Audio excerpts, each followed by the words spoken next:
Mr. Kraft, are you there?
Welcome, race fans, and welcome to the Indianapolis Raceway. We're here tonight with 80 laps of Indianapolis coming to you tonight. JD will not be with us tonight. He's got a little something going on. He'll be with us here in just a little bit, but until he gets here, I'll be here with you, and Justin Pet Shower will be here with me to give a little commentary for us. So anyway, tonight we're at the Brickyard, and I had the weather up. Looked like the weather was pretty favorable. Let me go back and check the weather here. 7-mile-an-hour winds out of the northwest, 77 degrees, clear skies. So really good race conditions tonight. The drivers will appreciate that. Get some points up here and check on how everybody's doing.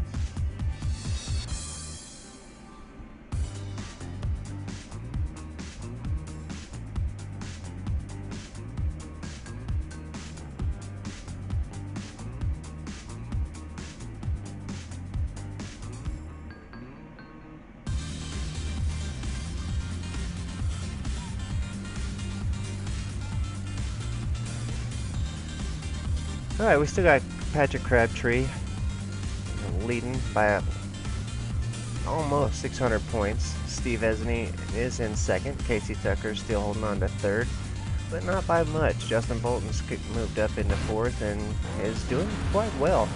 He's just barely out of reach there in third place. Jordi Lopez Jr. fifth in the points, but fourth in the Road to Pro. He's moved back up over Team Evening, and Jordi Lopez on a comeback.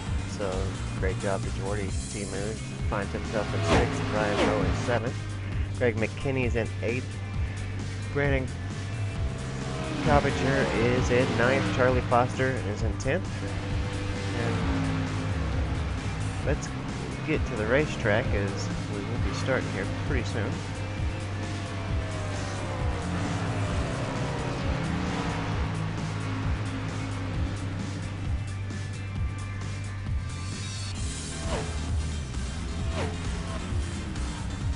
Okay, and I am looking forward to a great race tonight. always, no matter what series you come here with at Indianapolis Motor Speedway, you always get a you always get a great race, especially with the Indy cars as well as the stock cars. So much history at this historic facility. Yeah, no doubt. This is one of the most historic racetracks in America. It's got to be one of the most famous racetracks in the world. It is a great facility. It's a difficult track to drive. However, it's got the four pretty sharp turns. It's a little more unusual than most of the other ovals we find in NASCAR, but it's quite a bit more of a challenge, I guess, best way to describe it, but still a lot of fun. Oh, it's always fun. Of course, I know some of these drivers here were running last week in the rescheduled iRacing Indianapolis 500. I was one of them.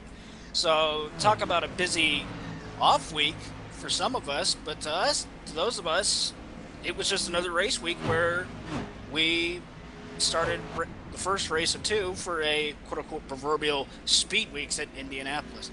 Now, of course, folks, a little history here for those of you who do not know about the Indianapolis Motor Speedway. This track opened in 1909. The first race, though, was not on the actual track. The first race was a balloon race in the infield until auto racing came to the track. The track originally, before it became known as the Brickyard with its 3.2 million paving bricks, the track surface was crushed gravel. And after so many injuries and a few spectator deaths, Carl G. Fisher went and got the most advanced racing surface at that time, bricks. And that's how it's got its name, the Brickyard. Of course, the first winner of the Indianapolis 500 in 1911 was Ray Harone in the company-owned car Marmon Wasp. And let's just say that it goes on and on and on as far as history books for IndyCar, NASCAR, MotoGP, you name it.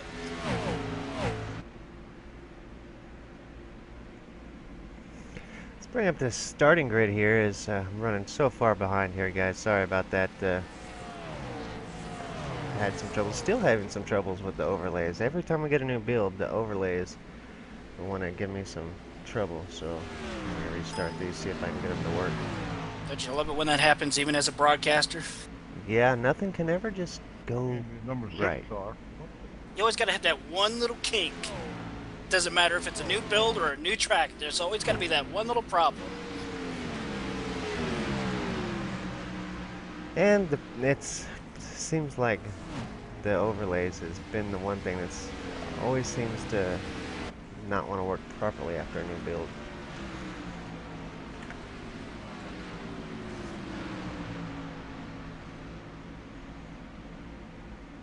Sorry, Todd. Oh, you're right, man. I got loose and had a wreck.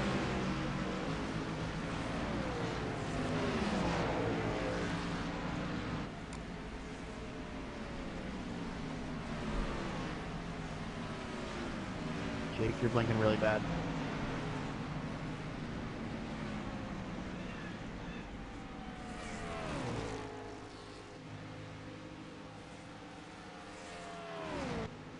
My bad, whoever just didn't come out of the pit. You weren't there, then you appeared sideways. You need to get out of your way.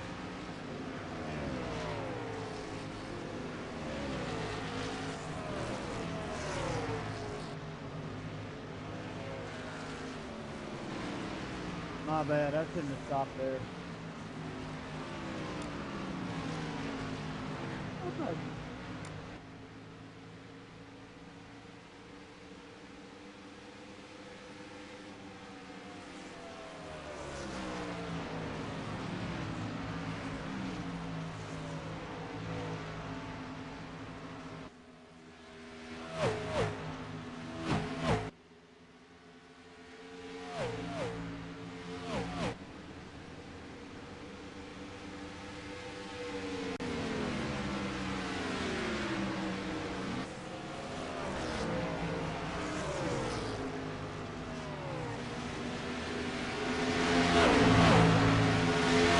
I'm not having any luck getting into the top split to help broadcast with you.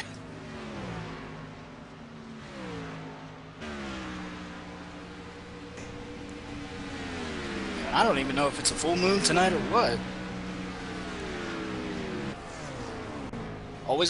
It's always a new build gremlin that just comes out of nowhere. Hitting the time line. Hitting the time. Me too, just before.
Alright guys, they are pacing. Sorry for the delay. I will not have any overlays today. That's going to make this kind of difficult, but we're going to bring in some of the race action anyway.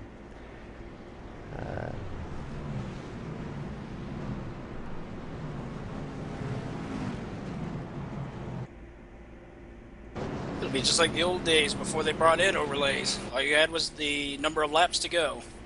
The race action on TV. Yeah, it's a mess. I don't have any of the information that I normally have. I don't know. I don't have any information. Matter of fact, I think it's put me in a different split than where I should be. This whole thing is just driving me crazy tonight. Well, you do see Patrick Crabtree, though, right? No, I'm not in the right split.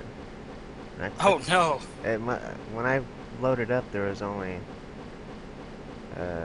maybe 3 splits, so I didn't have all of them. I just clicked the top one without verifying, and I know better than that.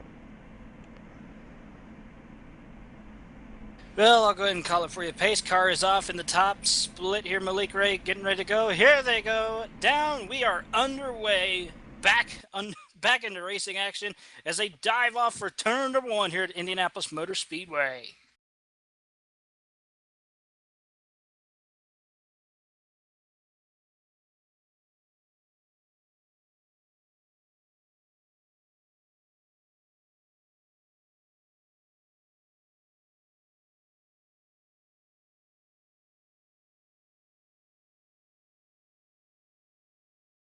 Already seeing some 2x2 single file action mix here in the top split as they go off into turn number 3 on the first lap. Some guys are starting to take it easy, but it looks like a couple of guys are starting to make some moves early. Even though it's an 80-lap race, you still want to try and conserve the best you can and then push on it for the long run. Now, as we see, they go from double wide down to single file through the entire field.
A couple of cars from 12th on back are now starting to go back into the double wide formation through turns 1 and 2.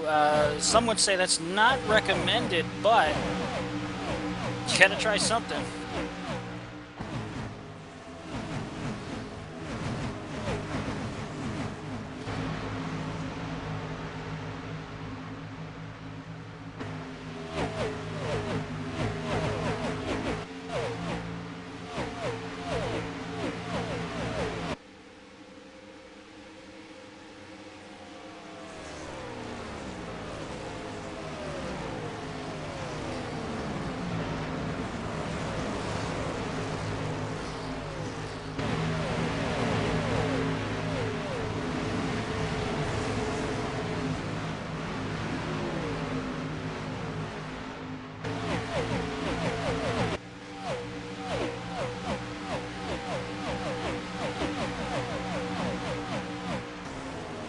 Alright guys, got some video now.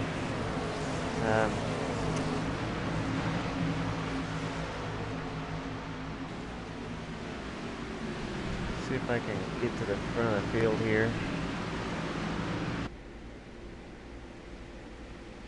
Malik Ray leading this thing. He's got a pretty good 4 or 5 car lengths over second place Corey Vincent in the Astro Gaming Headset Chevy. Sasha Wessler up in third with Nathan Wise in fourth. Pretty big gaps forming between these cars as the top 4 is separated by several car lengths each. And then Nicholas Morris back in fifth with Patrick Crabtree in seventh. Yeah, that is seventh. David.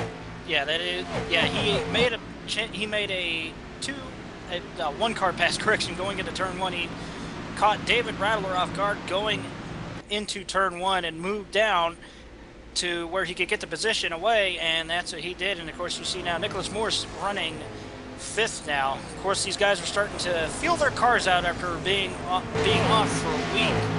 So it's definitely, this track is a momentum track. If you get kicked out to the high side of the track in the turns, and there's a big pack behind you, it's just like the old Bristol. You get kicked out, you're dropping all the way to the back as far as the line continues.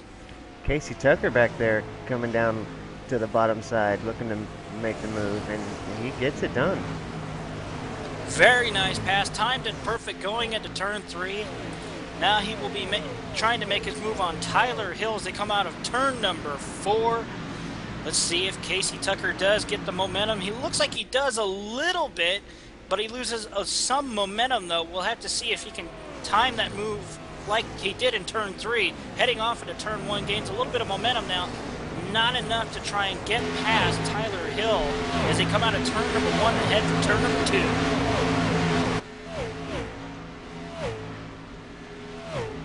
Patrick Crabtree putting the move up ahead a couple of spots. Looks like he's going down low. Yeah, he's making a move on Nicholas Morris now as they head off into turn 3. He's going to make the pass stick, and Nicholas Morris is stuck on the outside. Oh, contact, I believe. Possible neck code between Nicholas Morris and David Rattler as they go through turn number 4. David Rattler makes the move on the inside of Nicholas Morris. Now they'll go back down to single file as they exit 4 and head down the front straightaway towards turn number 1. Kane? Yeah, Casey Tucker also wanted to get a move done. Seen him duck down low, but he got back in line there and decided not to go for any moves. He just really wasn't in a position. Not quite sure why he went so low, but looks like Rattler is just going to follow Patrick Crabtree here for a little while as he's followed him around several cars there, and maybe they're just going to try to team up to catch the cars up in front that have started to pull away. It's like I said, it's early on, but you want to build all the momentum you can to make that run towards the very end of this race. Because this track is known for its long stretches of green flag runs, especially last year, the NIS fix where I believe one split went almost the entire race green until the very end when a caution came out. So you want to time these pit strategies perfect in case there is a long green flag run.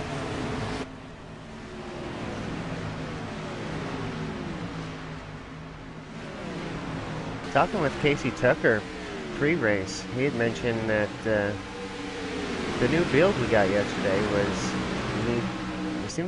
they seem to be struggling a little bit with getting the setups good. They've only had a day so far to work on setups with the new build, so.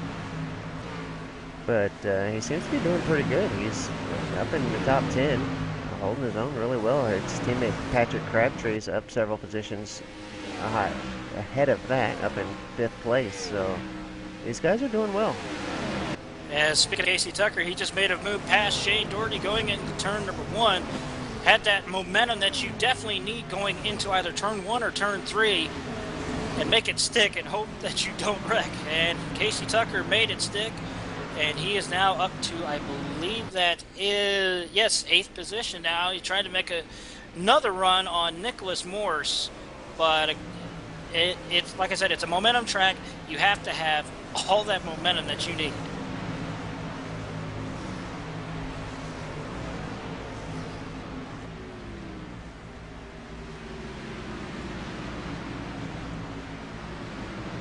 Kyle McCormick is supposed to be extremely good here. This is one of his favorite tracks. He really likes the track here. He's riding back in 12th. Just seems like he might just be biding his time. He's able to stay with the pack pretty well. I hate to interrupt you, Kane, but we got another battle for position now. 7th place, Casey Tucker moving on Nicholas Morse. Going through turn number 2, Casey pushes up the track a little bit, and we might have a 3-wide situation coming off of turn 2. No, we don't. And look at this. Oh, my God. These guys are going all over the place. 3 wide behind Casey Tucker now, going into turn 3. I don't know how they're going to make this stick, Kane, but what? Oh, man. And, Casey Tucker almost gets in the back of Nicholas Morse through turn number 3. Tucker almost got into the 18. This is great racing, but a little too early to be pulling these kind of moves. Yeah, Tyler Hill came from pretty far back there. It looked like he was going to pass 3 cars all at once, but it ended up not working out for him. But Tyler Hill's going to be one to watch today. His car seems to be set up pretty good at this track. And that's the one thing you need here is a good setup for either for a long run, if a long run does happen, or a short run. But it looks like to me, Kane, we're set up for a long run in this race, and it's going to be a good one. Casey Tucker going to the inside again. Looks like he's going to try to get the move done on Nick Morris one more time. Yeah, he made it stick. Casey Tucker, man, what has he got in that car? He is on. That car is flying. Yeah, Casey is definitely, for someone who wasn't too sure coming in, he's really seems to be pushing the car pretty hard. He must have found something that's working for him, and he's just making his way through the field.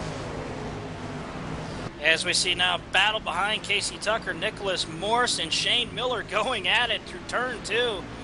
Shane definitely making that car stick down to the bottom line of the racetrack as they come off of turn number 2. Still side by side down the backstretch. It's a literal drag race between Nicholas Morse and Shane Miller. And here comes Tyler Hill along with Kyle McCormick as they go off into turn number 3, side by side, 2 by 2.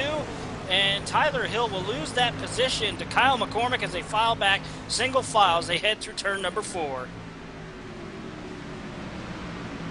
Yeah, Tyler Hill just seems to be a victim of making the wrong choice. He went up high there when he probably should have stayed low, and Kyle was able to get up underneath him and get the job done. But I don't think we've seen the last of Tyler Hill. His car does seem to be handling pretty good. He just kind of a victim of his own choices as he goes high again. He touched back down low. We've seen this last week too, is where he just couldn't really seem to make up his mind which lane he wanted, the high or the low, and now he's going to stick with the low. JD and I were trying, I remember last week. Kyle McCormick got a little loose going through turn number 3. Sorry again, Kane, but this is a little too close for comfort here. Even if I was in the driver's seat in this split, I'd back off and just let him go, because we almost had a wreck through turn 3 between Nicholas Morse and Kyle McCormick, but Kyle made the pass stick. See Billy Price coming up through the field now. Billy Price a few positions back. Doing well today here at the Brickyard. He's made up a few positions. Yeah, he's timing his moves perfect, and that's what you need to do here. As we see, I believe that, yep, that's Greg McKinney trying to make a run on Billy Price as they head off into turn number 3. Should be interesting. Oh, wow. Billy Price backed off. Wait, contact! Brad Davies gets into Billy Price, and turn number 3, I believe, yep, caution is out for the first time. Well, Kane, I just jinxed it. Yeah, I did a bit of that myself. Yeah, see, that's the commentator curse. As soon as we start talking about somebody, something happens. And Greg McKinney and Brad Davies make a little contact there, it sounded like. And so that moves Brad Davies way far back there. He's back in. That was actually Brad Davies that made contact with Billy Price. Billy Price got sent all the way to the back. I believe it must have been netcode. Mike, bring up the replay real quick. That way I can take a look.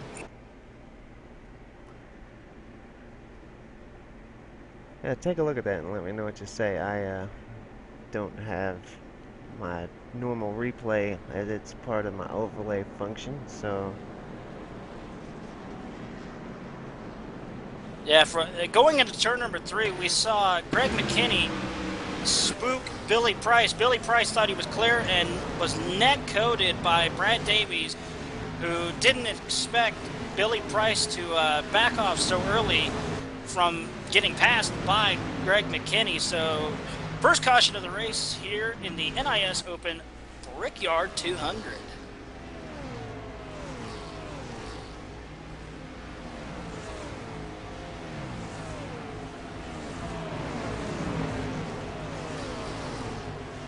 Yeah, see, on the replay there, I went ahead and went back a couple laps to take a look at it, and what did look like a little bit of netcode there. There was a little bit of gap in between the cars, but contact was still made, and that sent Billy Price. I think Billy's going to be okay, the car, anyway.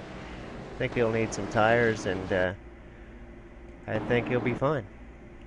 Yeah, stick a little duct tape on there, see if anything is knocked out in the car as far as tow is concerned. But very unfortunate. Yeah, it was good racing so far. Some hard racing, I will say that. Some moves that were a little unexpected for it being early on in the race, but with after a week off, these Malik guys Ray's going to lose the run off pit road. Looks like Nick Morse got it. He went back to third, looks like. Looks like a bad stop there for Malik Ray. Oh wow! I will say, I don't know if the crew was holding him for something or what, but yeah, it's not usually Malik Ray's style, but still, early on in the race, anything can happen.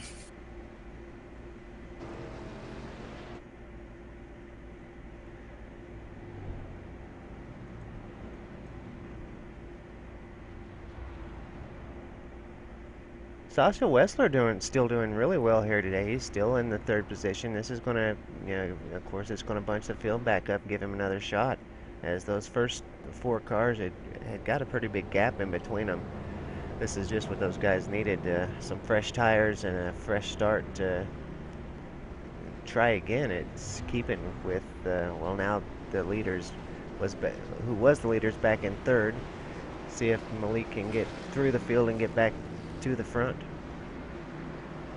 But this is definitely going to give Sasha and Corey Vincent another chance to stick with the leaders.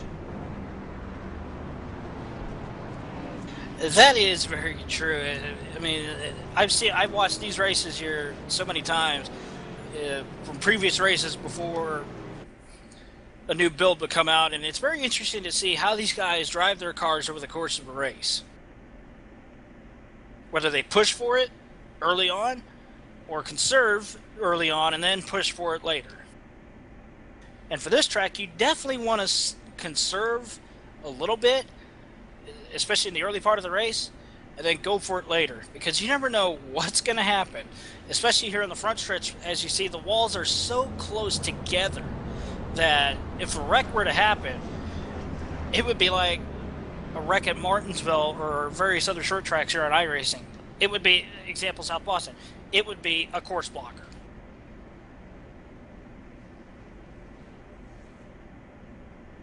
Several cars back in pit lane now. Several of them taking tires again.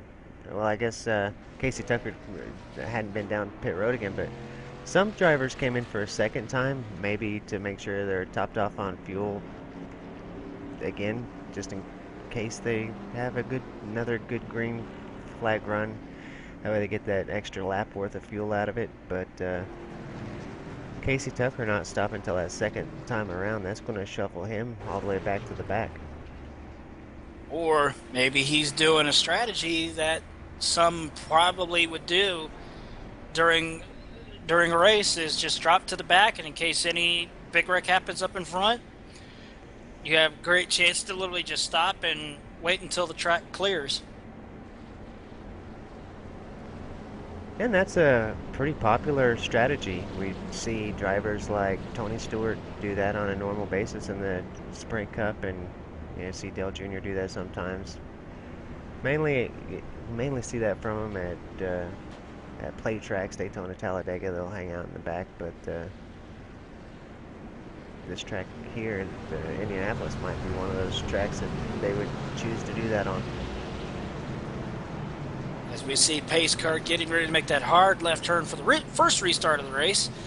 Nicholas Morris, Corey Vincent, and Malik Ray on right there as we get ready to go back green. Waiting. Nicholas Morris gets on the gas, and we're back underway here in the Brickyard 200. And Corey Vincent makes I believe that was a block on Malik Ray going into turn number 1, still side by side behind Malik Ray between David Rattler and Sasha Wessler. So still side by side as they come off of turn number 1, heading off into turn number 2. Sasha Wessler kicked up to the high side, falls back. He's going to lose at least maybe 2, 3, 4 positions, maybe even more. He was not hoping for that to happen. As we see, oh my gosh, this is a gaggle of cars as they head off into turn number 3. The 3, 18, 11, 16, and 2 battling hard. Oh my God. Patrick Crabtree had to back off the gas that way he didn't get into the side of Shane Miller, and they're still side by side between Kyle McCormick and Sasha Wessler as they come off of turn number 4. Still side by side. This is a literal drag race. This is something like you would see in the NHRA, Kane. Yeah, these guys definitely working hard for every position. Sasha Wessler's not had a good luck on this start. He's found himself way back in 7th place now, fighting with Greg McKinney hard for that position too. He's really going to struggle to keep that position because Greg's really been working on it. Looks like Sasha's got it in the bag for now, at least, as he's pretty solid in that position. Ahead of him, Patrick Crabtree, the points leader of the series. He's gaining pretty hard on Shane Miller. It looks like we're going to see him catching him pretty soon, but everybody's single file now. Seems like everybody's calmed down, content in their position, and just going to let the laps tick by for a little bit. As soon as I say that, Tyler Hill heads to the inside. Looks like he's going to try to make a move on Greg McKinney. That would actually be Kyle McCormick. Kyle McCormick just got a little squirrely coming off of turn number 4. Lost all the momentum that he had. And oh man, he's getting real loose. I don't know if he has a. I don't know if the setup, the adjustment that he did is not working to his favor or what, but he is just dropping back. It looks like a little bit, as we see as Greg McKinney is now trying to make a run on Kyle McCormick. McCormick has to back off from running into the back of Nathan Wise. And that checks up the field a little bit behind Kyle McCormick. As you now see, contact between Blake Bryant and I believe, Shane Doherty through the exit of turn 3 heading into 4. No harm, no foul, no caution. But Shane Doherty will lose, I believe that is 14th place to Blake Bryant as they head off into turn number 1.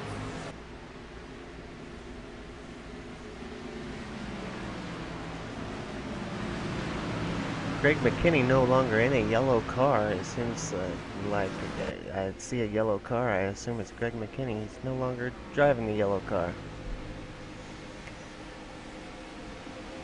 Yeah, these guys are starting to get single file now, starting to fill out their race cars. You say, who was that just blinked? Was that Greg McKinney that just blinked? But he still has that huge run going into turn number 4. On the inside of Kyle McCormick and literal drag race again down the front stretch at 3 wide. I believe, who is that? That's Carson McClellan. 3 wide and still 3 wide going into 1. This is not going to work. One of them has to back off, and that would be Kyle McCormick and Greg McKinney that literally just backed off. It's like, yeah, we're not making 3 wide stick after what we saw in this year's Indianapolis 500. Between Townsend, Bell, Ed Carpenter, and James Hinchcliffe. We do not want another wreck like that.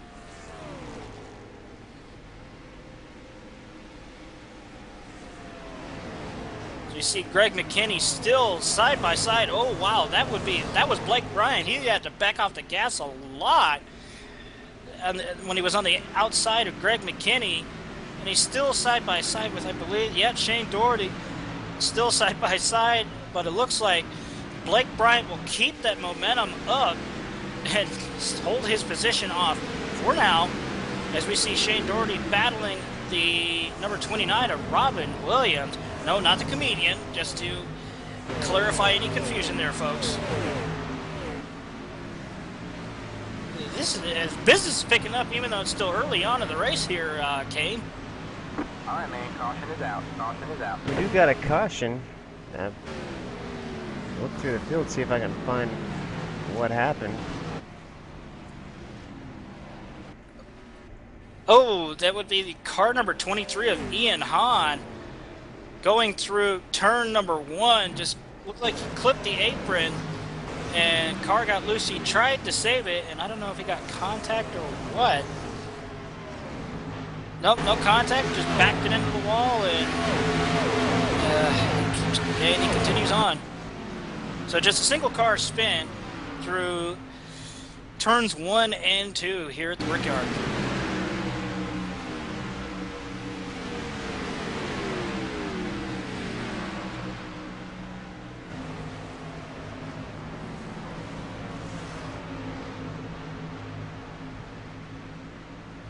Now it's going to be interesting to see who pits and who does not pit.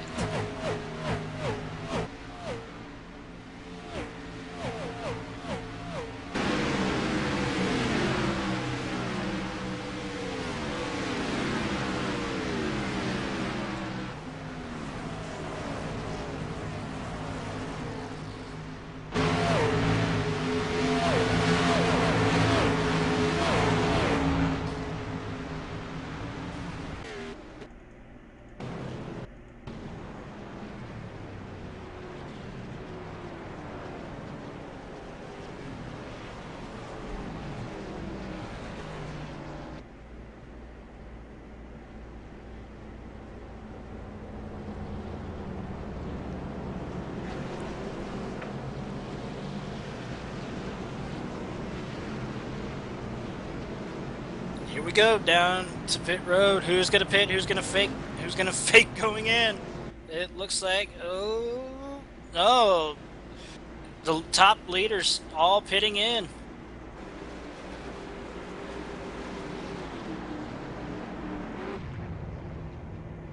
Everybody went in. Wow, well, time to see who's going to win the race off of pit road. This is going to be very interesting to watch. As we see Malik Ray giving a little bump to Corey Vincent on pit road. I don't know if that was a message of saying, hey, pick it up here, you're going a little too slow. As we see, oh, who was that? Oh, that was Sasha Wessler. Overshot his pit by a little bit. Had to back it up. Yeah, that's going to hurt as Sasha's already lost so many positions. And Nicholas already. Morse wins the race off of pit road again.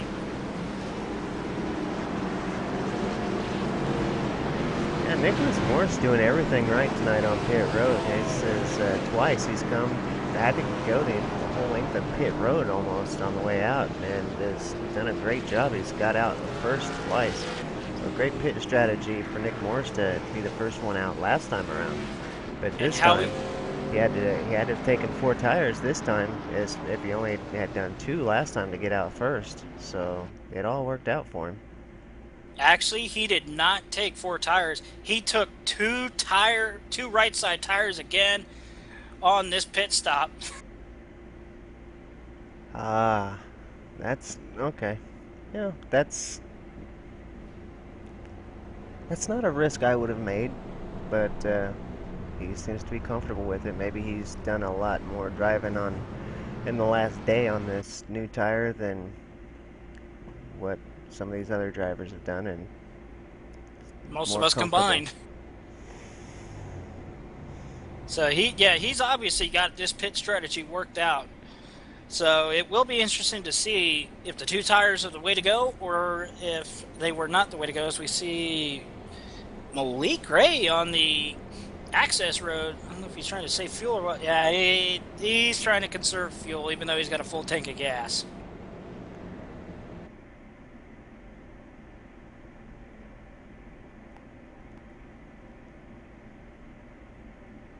All right, as they cross the finish line, what do you say we give them folks a rundown that are watching here, Kane? I think that's a great idea. As I believe it is 1 to go. There we got Nick Morse up in first, Malik Ray in second, Corey Vincent third, Shane Miller in fourth, David Rattler in fifth, Tyler Hill in sixth, Brad Davis seventh, Patrick Crabtree in eighth, Nathan Wise in ninth, Sasha Wessler in 10th, Carson McClellan in 11th, Kyle McCormick 12th, Greg McKinney's in 13th, Blake Bryant is in 14th, Shane Dodery's in 15th, Brandon Bowie's in 16th, Brian Blackburn in 17th, Robin Williams 18th, Dwayne Vincent is in 19th, and Thomas Davey rounds out the top 20. Then, of course, you got Benjamin Burmeister in 21st, 22nd, Thomas Lewandowski, 23rd, Ryan Manning, 24th, Casey Tucker, 25th, Stephen Azeni, 26th, Billy Price, 27th, Charlie Foster, 28th, Brandon Kopinger, and 29th is Ian Hahn, the most recent caution.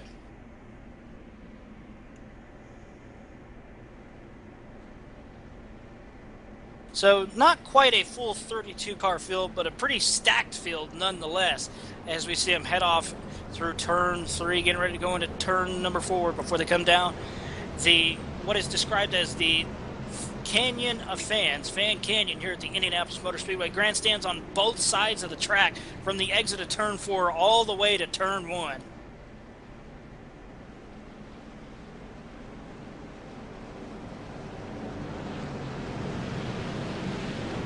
Waiting to see if that pace car is going to make that hard left turn. Jeff Bodine, don't keep us waiting. He does. He makes that hard left turn, and Nicholas Morse jumps on the gas. And here we go, back under green here at Indianapolis. Green flag. See a couple of cars trying to make double wide as they go off into turn number 1. The top leaders, though, of course, are staying single file. It's a pretty wise move if you ask me.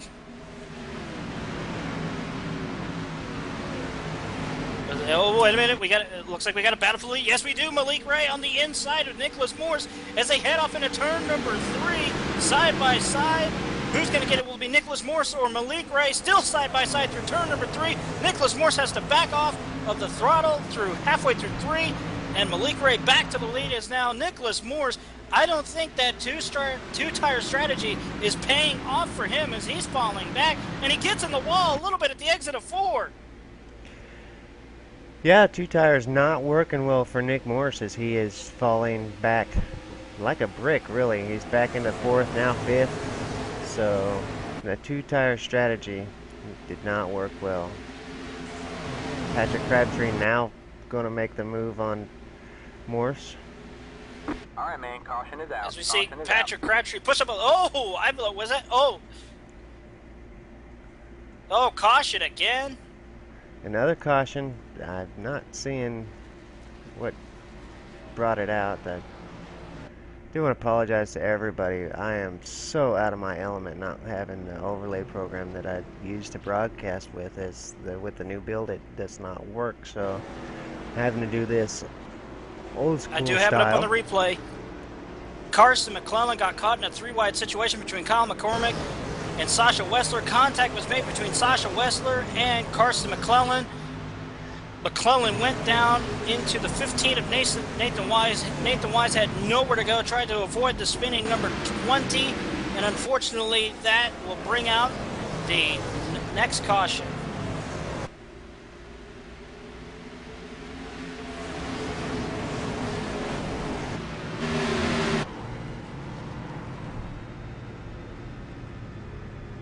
Talk about a mad scramble to try and avoid hitting Nathan Wise. That was a pretty good job by the rest of the field behind him, but still very unfortunate for not only the number 20 of Carson McClellan, but also Nathan Wise. This is not how they wanted to have their race go, but it's like I said earlier, first race back after a week off, and this is the unfortunate reality that is sim racing.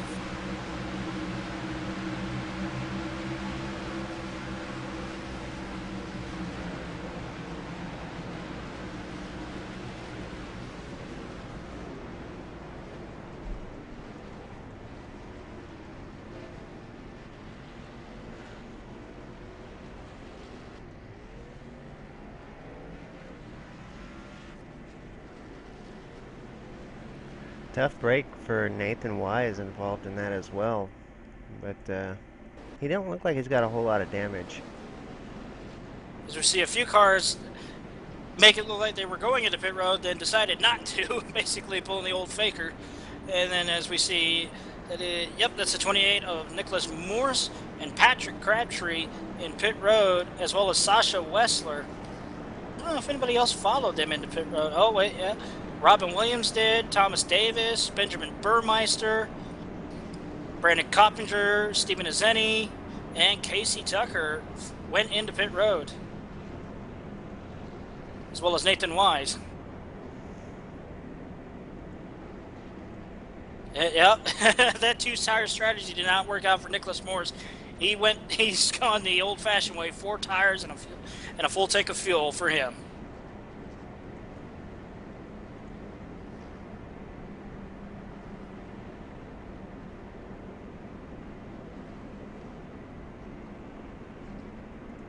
While we're under this caution, let's give our thoughts so far in this race, even with it being lap 31 of 80.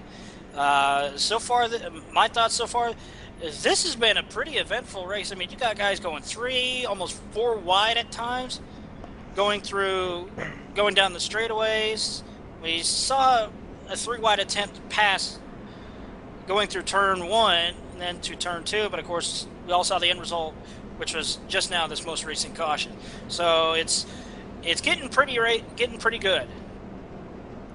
Yeah, no doubt the racing has been fantastic, and about that first third of the pack where those big races have really been taking place around the 10th position or so, and we've seen some excellent races tonight. Now at the front, we did see the big move there by Malik Ray to get around Nicholas Morse this last time around.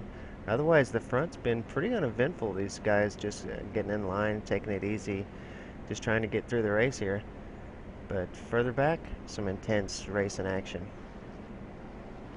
That is correct. I mean, usually you would see this kind of stuff up in the front, but in the mid and back of the pack, this is great.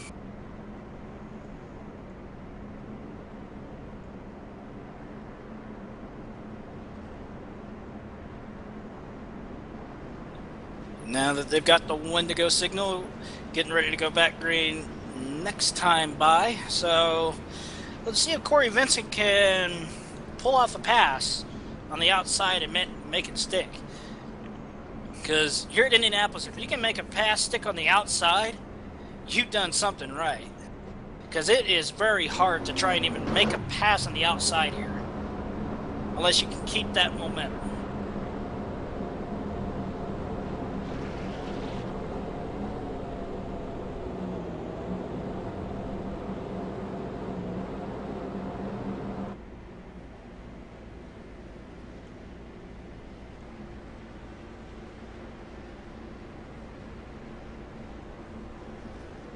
Now, if we were to get another caution, the first car a lap down that would get the lucky dog would be the number 14 of Billy Price, who's sitting in 26. So we got 25 cars on the lead lap, and that's pretty good in my book. Yeah, Indy is a very tough track, and these guys seem to be doing well. There's a couple drivers that have struggled with it, but overall we've seen some excellent racing today. Especially with it being a new build and new tire models, where the new tire model definitely challenges the driver to play the aggressive role and the conservative role. Which one do you choose? Yeah, that's exactly right. The fall off on the new tire models changed a little bit, and so you can go out there and be aggressive at the first and see if you're how long you can get your tires to hold, or you can wait till they wear off just a little bit. And we're green, well, pace car's in and waiting on the leader to start it off. There he goes, Billy Gray heading off in turn number one. I don't know if what he was doing there. That was a bit of an awkward restart. Yeah, he's trying to catch him off, as it's up to him when they go, and he waited just as long as he possibly could instead of going quickly, and so ultimately caught Corey Vincent there up at the top off guard, and it looked like Malik may have actually waited for Corey to get back behind him so he didn't get flat. Yeah, we got some pretty intense action in the back as Brian Blackford bonsai'd it going into turn number 2, somehow made it stick and gained a few positions, but Patrick Crabtree, he's getting hung out to dry as he's battling the number 7 of Thomas Davis. This is not how he would, this is not how he wanted his race to go, but it's still a long way to go, and we'll have to see what happens. But Patrick Crabtree getting hung out to dry. If I was in his shoes, this is not how I want my race to go. I'd want to get past these guys and just start working my way up towards the front and hold that inside line going to the turns as best I can. He's still side by side with Thomas Davis.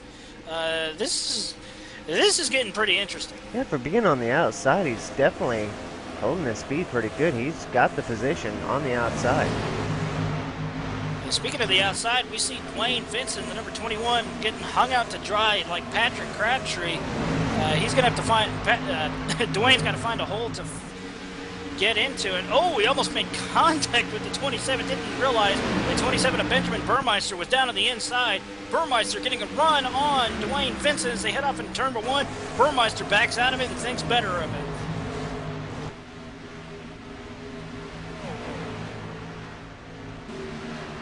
Burmeister still trying to get that run on Dwayne Vincent as they get ready to come out of turn number 2. See if we can keep that momentum up.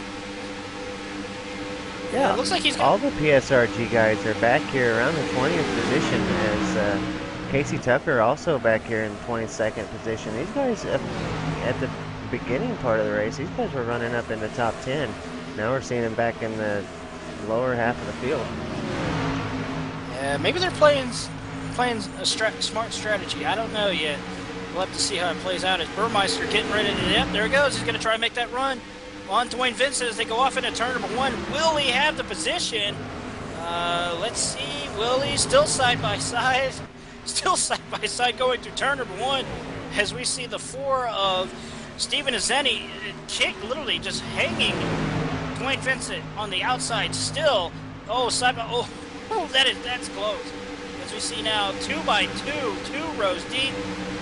That is Casey Tucker making his move on the inside of Robin Williams as they head off into turn number 3, and still side by side with Stephen Azeni as Dwayne Vincent backs out and says, "You know what?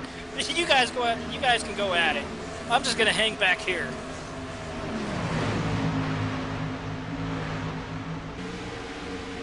Ooh, who was it? Oh, back that up was at Ryan the Manning. front, Malik Ray is having a heck of a battle. He's got Corey Vincent right on his bumper, and these guys are pulling away from the rest of the field like crazy. There's got to be 10 car lengths between these two and the rest of the pack. And that's definitely what you want if you are the front 2. Work in tandem partnership. That way you don't. Oh wow, who was that? Oh, it looks like we got another 3-wide situation going into turn 3. Brian Black for Brad Davies and Blake Bryant. That was close. But yeah, back to what I was saying though. If you're the front 2, you definitely want to work in tandem. That way you can just pull away from the rest of the field and then just go either still work with each other or go at each other for the lead. Brad Davies with a little bit of contact with the wall. Looks like it didn't hurt him too badly, but that could have been disastrous right there in front of Sasha Wessler. Yeah, he just scraped the paint off the car, that's all. Yeah, oh wow, Brad Davies loose, getting him a little loose at the exit of turn 1, and oh wow, momentum run as he goes past Shane Miller, and Davies is going to bring Sasha Wessler and Patrick Crabtree with him. I don't know if Shane Miller hit the wall or what, but wow, that was a huge momentum run, as we also now have a couple of retirees to report. Ian Hahn and Nathan Wise are out of the race. Patrick Crabtree doing a great job to make his way up into the 13th position. Just a few laps ago, he was back around the 20th position. So Patrick Crabtree making his way through the field, and that's exactly what he needs to be doing. Oh, there was contact between 24 Brad Davies and Blake Bryant, and man, momentum. Oh, something happened here. Oh, what's wrong with Casey Tucker? Well, caution's back out again. To cue up the replay. In the words of the late Benny Parsons, cue the duck. What it looks like, oh, it was an accordion effect. Thomas in the 7 had to check up going into turn 2. That caught Benjamin Burmeister off guard, as well as Casey Tucker. Casey Tucker having nowhere to go, runs into the back of Benjamin Burmeister, spins Burmeister around in turn 2. Burmeister collects the number 4 of Stephen Azeni, and caution will be out again. Yeah, tough break for Benjamin Burmeister. That was a heck of a hit. That car is pretty tore up.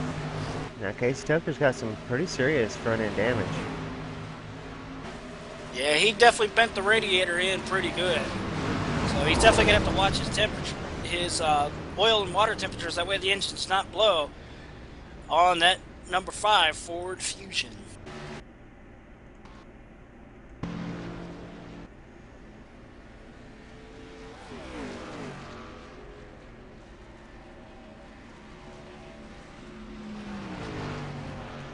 Yeah, Indianapolis, it's definitely a momentum track, and you have to have momentum, because if you lose that momentum, whether it's from an accordion effect, checking up from someone up ahead of you who gets on the brakes a little too early, or getting kicked out to the high side. If you lose that momentum, you probably just lost the race. Wayfair, you got just what I need. Chance of going quick Everything correction. for my home.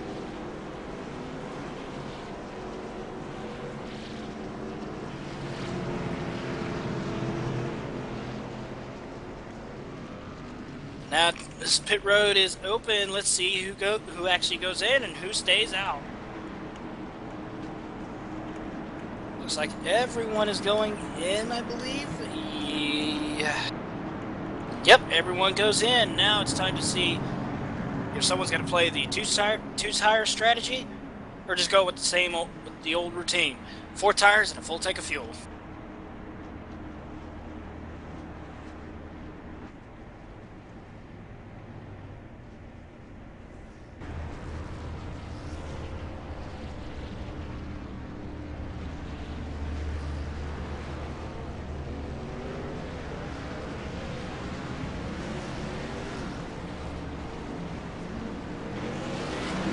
And Malik Ray gets off of pit road first, followed by Corey Vincent, Tyler Hill. Excellent stop for Tyler Hill.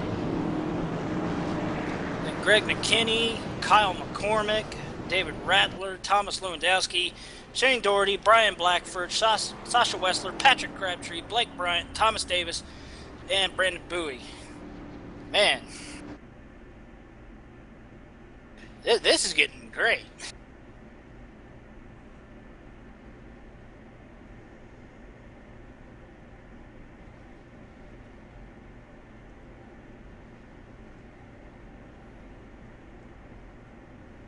I believe I just lost my broadcasting partner on the microphone. I'm here. Sorry, I was in the middle of something on the controls. Sorry about that. Oh, I was about to say, I get kind of wrapped up in the directing part of it, and where I'm not paying good attention. I'm so out of my element here, not having the normal controls, and where JD uses this normal stuff was he broadcasts. This is how he does it, so this would be all normal for him. I haven't used these normal in-game controls, so finding everything I need has been kind of difficult.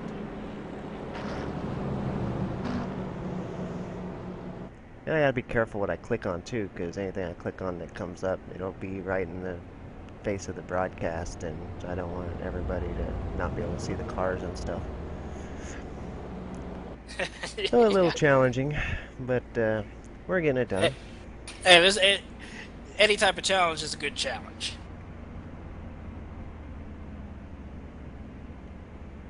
Yeah, so far in this race, lap 42 of 80, it's been one heck of a wild race.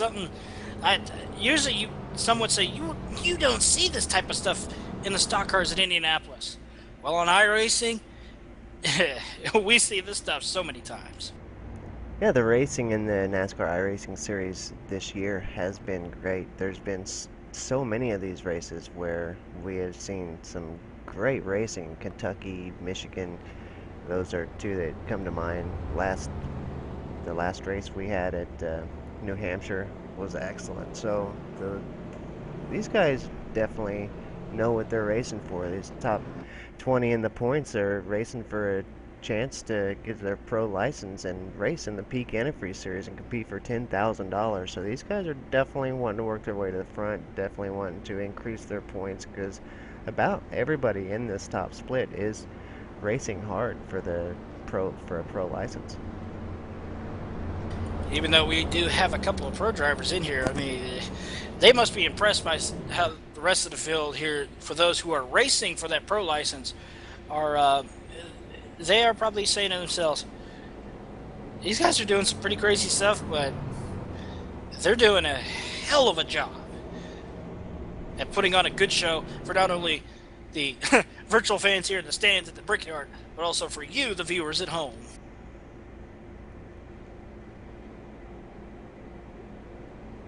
And that's definitely one thing you want to see.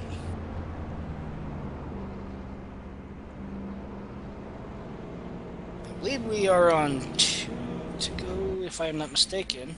It's Malik Ray going back down to the apron. Definitely playing that saving fuel strategy, even though he's got a full tank of gas.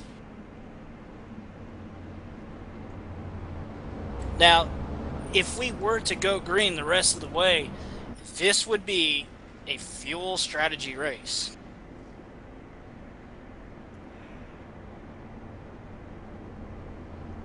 Yeah, with 37 laps or so to go, I think they could definitely make it on fuel, but it would definitely be close. Oh, they'd have to back off so much to even to start conserving a ton of fuel to make it to the end. As we are on one to go now, as we see drivers starting to line back up in the double file restart formation. It's very common here in NASCAR.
As we see them getting ready to come through turn 4, the next restart of the race. This will be interesting to see as so a couple of drivers are blinking.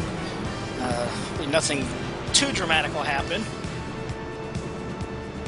As we see if Malik Ray's going to pull the same move that he did earlier. Just slow, goes very slow, and then jump on it. Pace car is off, and let's see if he does. Yeah, oh, he did it again. This time they go, and oh, wow. Boy, they caught Corey off. He really caught Corey off this time, but Tyler Hill was ready for it. Tyler Hill right on the bumper, and Malik Ray going through turn 1. Tyler was absolutely ready for that start. Corey Vincent, he wasn't ready so much. Yeah, Corey Vincent got caught sleeping again, as we see. Who is that? Oh, that's Greg McKinney. Got kicked out to the high side again through the turn 2. As we see Thomas Lewandowski, David Rattler, and oh, 3 wide in the back for at least, I believe that's 10. Oh, still 3 wide. Who is that? That was Patrick Crabtree, Shane Doherty, and Brian Blackford. Oh man, Sasha Wessler had to back out big time to avoid running into the back of whoever that was in front of him. I'm sorry if I can't remember who it was, but wow. Tom Lewandowski up in 6th place tonight. That's fantastic. Tom Lewandowski's had a lot of bad luck in the NASCAR iRacing series so far, so I'm glad to see Tom is coming out here having some good luck and doing really well. Yeah, he actually gained a spot. He's actually up to 5th now. This is definitely what he needs after having so much, as you said, so much bad luck here in the NASCAR iRacing Open Series. And holy wow, what a run by Sasha Wessler as he had up in turn 3, going past Brian Blackford. That's what you call the momentum you need.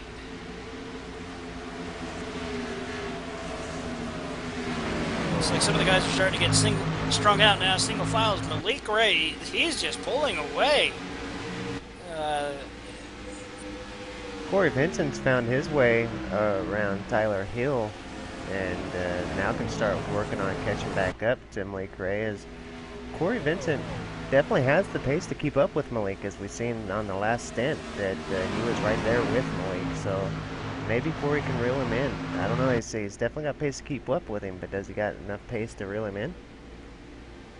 Only time will tell, unless something happens with Malik, whether he screws up on corner entry, apex, or exit of a turn here in Indianapolis.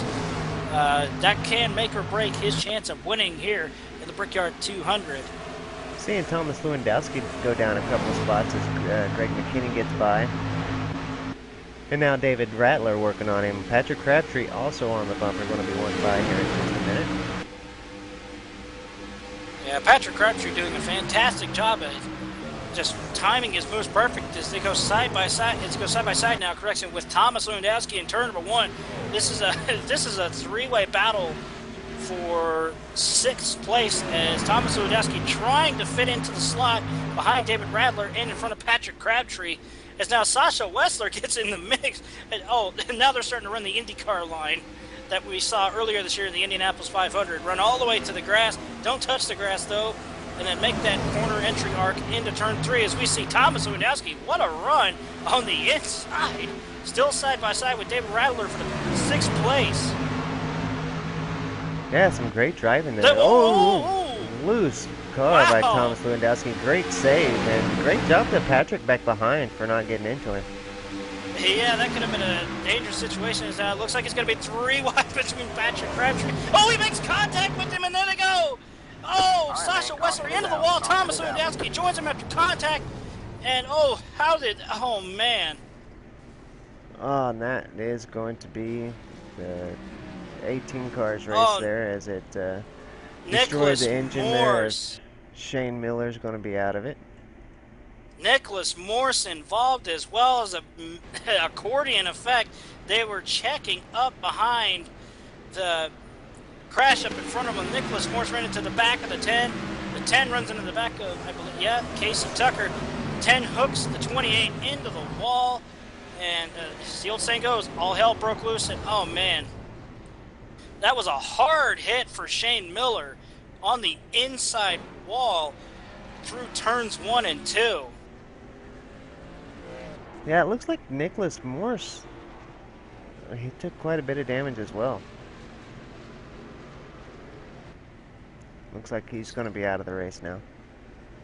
So a number of cars involved after a 3-wide situation gone bad. Patrick Crabtree thought he had Thomas Lewandowski clear going through turn 1, just slight contact with Thomas Lewandowski, and then Lewandowski got into Sasha Wessler, and accordion effect happened, and I believe I'm going to count how many cars that involved, because that looked like a pretty good number of cars. Yeah, it was at least 5 or 6 cars that took some kind of damage. And I know that 2 or 3 of them are out of the race.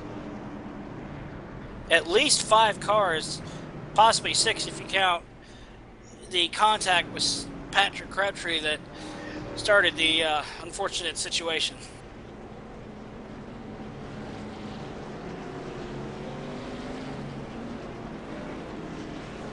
Sasha Wessler managed to stay in it. His car actually don't look too well. Yeah, it's got quite a bit of damage. He'll need to go and get some repair work done there. Yeah, I was about to say he's got some damage on the rear of the car as well as the left front fender and possibly even the right side of the car. Yeah, when you look at it from the passenger side, kind of from the front though, it don't look too bad. But that's where the camera was, and I was like, no, this car looks pretty good. But then he went on around past the camera, and I could see the rest of the car, and I was like, oh, never mind. And an more unfortunate turn of events for Thomas Lewandowski. Not only does he get involved in the wreck, he drops out of the race. His connection dropped him. Oh, man, that's horrible luck for Thomas Lewandowski, because I believe his car could have made it. His damage, I don't believe, was to a point that it would have affected his race too much. He lost a few positions, but I think he could have worked on those, got his car fixed back up and worked on those. But now with the connection drop, that's definitely bad luck for Thomas Lewandowski. And it's like you were saying earlier, he was having such a good run too, the luck that he needed, and then it all just goes south once again.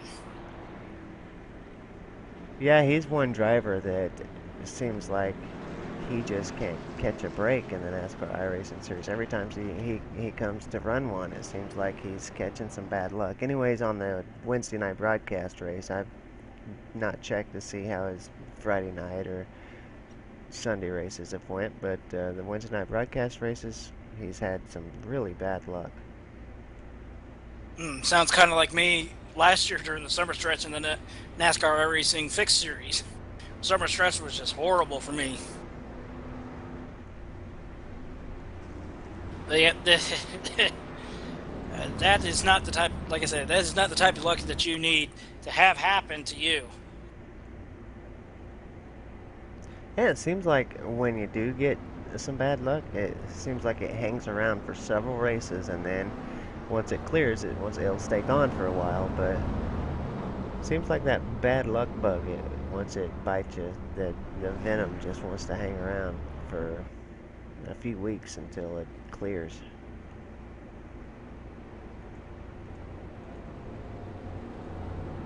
Next week we go from Indianapolis down to a track with only 3 turns. We go back to Pocono. So that should be very interesting to watch.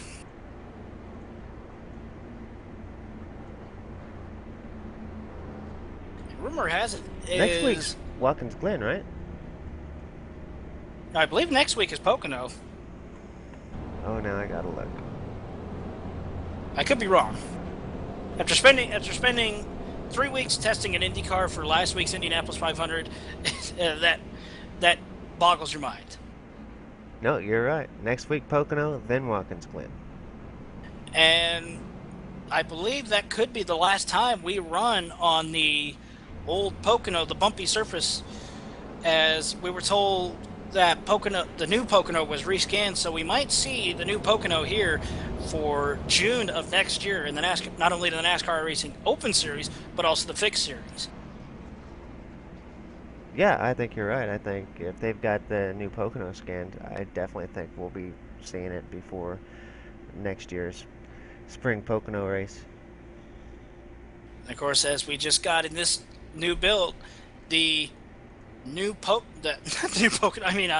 new Phoenix, correcting myself there, which will make its debut in November from the NASCAR iRacing Fixed Series. So if one of those races does get broadcasted, I'm definitely looking forward to watching that and see how that race turns out.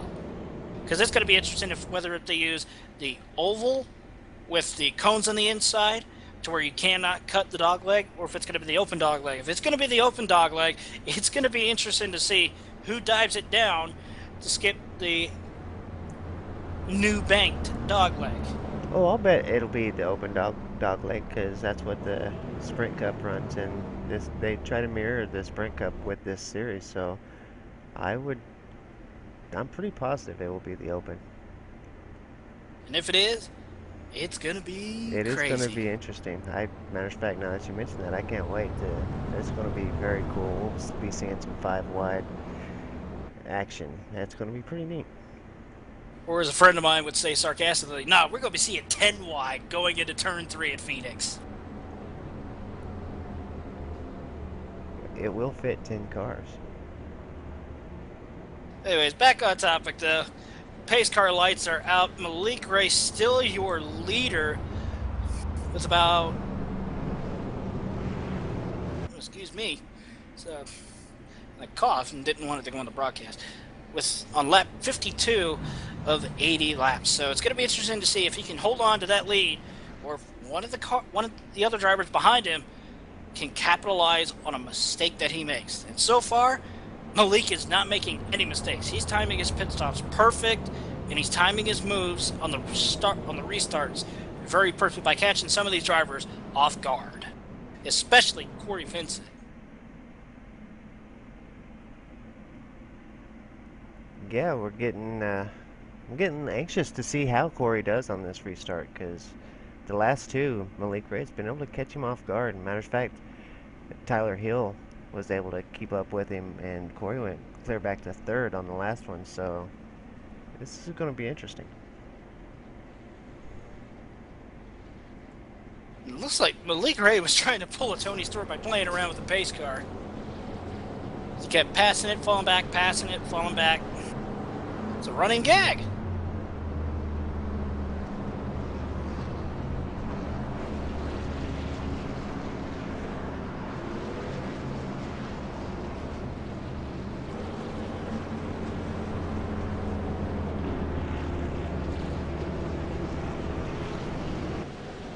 now line back up 2 by 2. Double file restart. They get ready to come off for turn number 4. Time to see if Malik does his trick. Catch him off. Catch him sleep. This car should be making the hard left turn. Yep, there he goes. Making that hard left turn. Waiting. We're waiting on the restart. And... really though? Wait a minute. What? Now that was unusual. That had to be... I don't know what to say to that. Yeah, that was weird. He waited well after the green flag waved.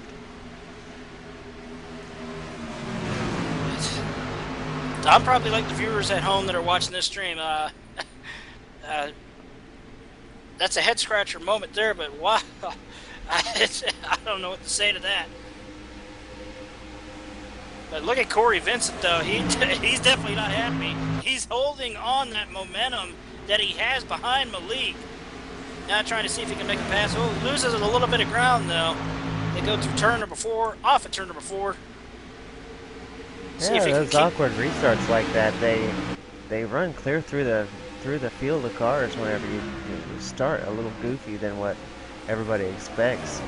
Then one of those cars will start to go, and then they'll have to check up because the leader didn't go, and then it just kind of runs through the entire field of cars, and that's what usually will cause some starting line wrecks. But everybody did good, even though it was such a goofy start.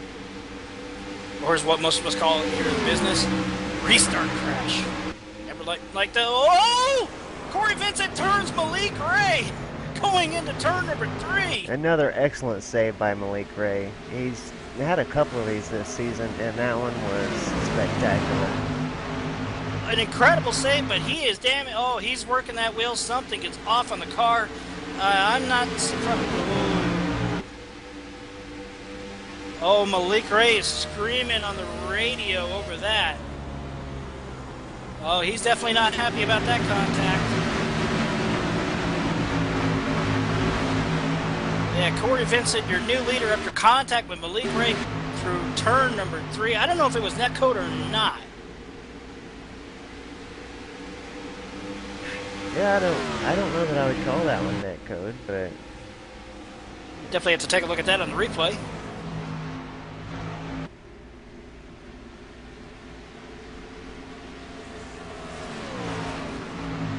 I was reading an article by one of the iRacing guys, and they say that the netcode issues like that we see, they say that that's visual only. That if contact's made, that it's really made. That it just don't refresh as often in the spectator view, and so they say there shouldn't be such thing as being netcoded. They say that if the contact is made, then that's what the computer simulation is seeing. They say it refreshes like so many times for the drivers, but only like half as much for spectators. So we will see a netcode incident, but on the driver's side, that it shouldn't really be that way. I'll have to reread that article to get the specifics of it. Yeah, and of course, when you're racing guys that are from around the world, it all depends on their connection, whether if it's actual legitimate car-to-car contact that you see, or if there's a big enough gap to where the person that gets netcoded turns around.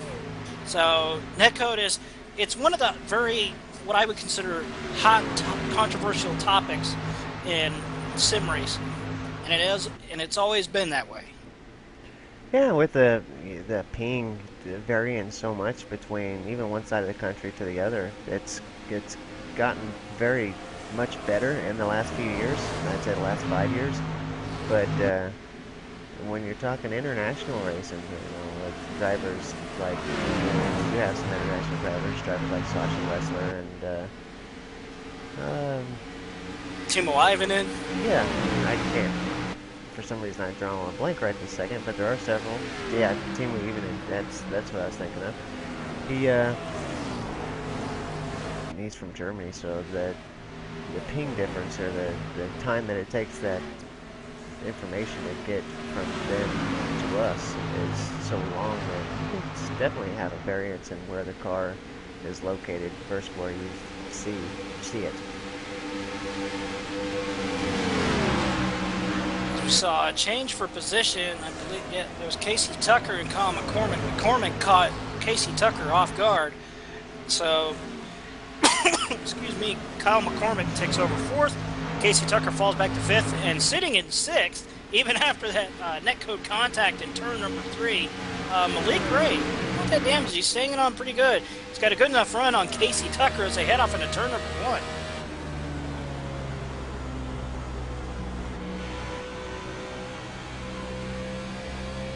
Yeah, Casey battling some pretty significant damage on the car there. Fender up blocking some of his views, so he's doing all he can to maintain position, but still has some pretty good speed. You see a battle behind them for 8th place, I believe. Yeah, that's 8th place. Greg McKinney making a run. Wow, that was close on Shane Doherty as they head off into turn number 3. I thought that was gonna be another caution there, but excellent pass by Greg McKinney on Shane Doherty as they went through turn number 3. That could have been disaster, but they made it stick. Oh, further back we got contact made. It looked like Brian Blackford, Robin Williams.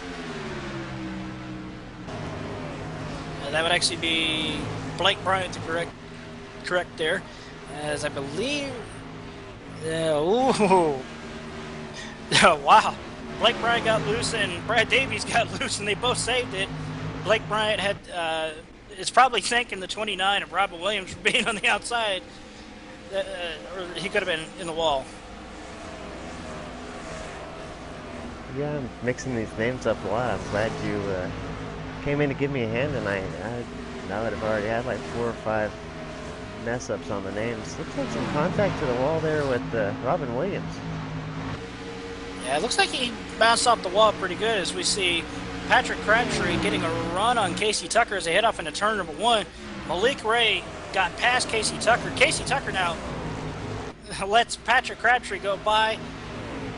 Casey Tucker falls back to 7th. Patrick Crabtree moves up to 5th. And, oh, Casey Tucker just letting him go. I'm wondering if he has a problem on his car. But he is letting Greg McKinney go by on the inside as they go down the back straightaway at the exit of turn number 2. Heading down towards turn number 3.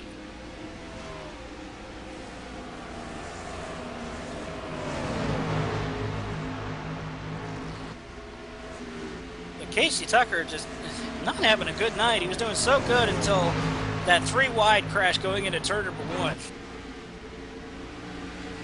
Yeah, I imagine he's probably still having some handling issues. Probably not able to get that car completely repaired, but still holding on, doing good considering. So I'm proud of Casey for sticking it out and doing as best he can. To quote Chad Canals, maximum points today. That's right. Patrick Crabtree doing well up in 6th. He's having a great day considering the new build and not having a whole lot of time to practice. All 3 wide as they head up into 3. Casey Tucker backing off substantially, letting Thomas Davis go by, and Shane Doherty as they head up as they go through turn number 3, heading towards turn number 4. Thomas Davis gets a little loose, washing up the track a bit, and manages to keep his car going straight. They come off at turn number 4, side by side between Shane Doherty, Thomas Davis, Casey Tucker, and Ryan Manning getting into the mix here.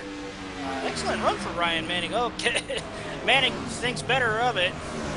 Now he's going past Casey Tucker, 2 by 2, 2 rows deep. Casey Tucker just, this is not how he wanted his race to go, as I said earlier.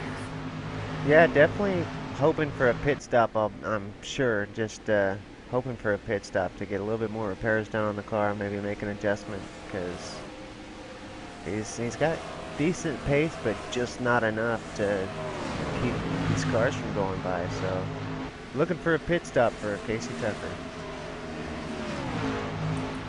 And while we're at it, Ryan Manning got past the number 9 of Shane Doherty going through turn 3. Manning just doing, he's timing his moves perfect, and that's definitely one thing you need to do here in the closing stages of the Brickyard 200 NIS Open Topspin. Yeah, working on 15 laps to go, so the race winding up here at the Brickyard. So these guys. Oh, I hate to interrupt you there again. We got a battle though. Malik Ray and Greg McKinney. McKinney tried to get a run on Malik Ray on the inside going through turn number 2. Had to back out of it and thought better, and now he's just saying, I'll stay behind you, Malik. I'll just follow you and try and get a better run on you.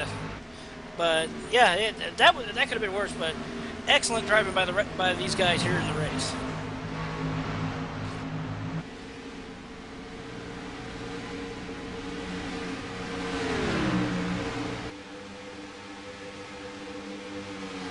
David Rattler, it looks like, yeah, he's starting to pull in Corey Vincent. Corey Vincent had about almost a 2.5 second lead, but now David Rattler is starting to hit his marks that you definitely need to do here in Indianapolis to catch up towards whoever you're chasing after.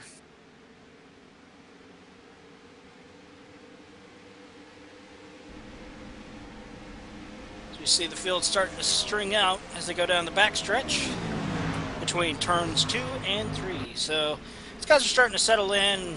Once they get towards about 10 to go, then we'll see some pretty crazy moves, if you ask me.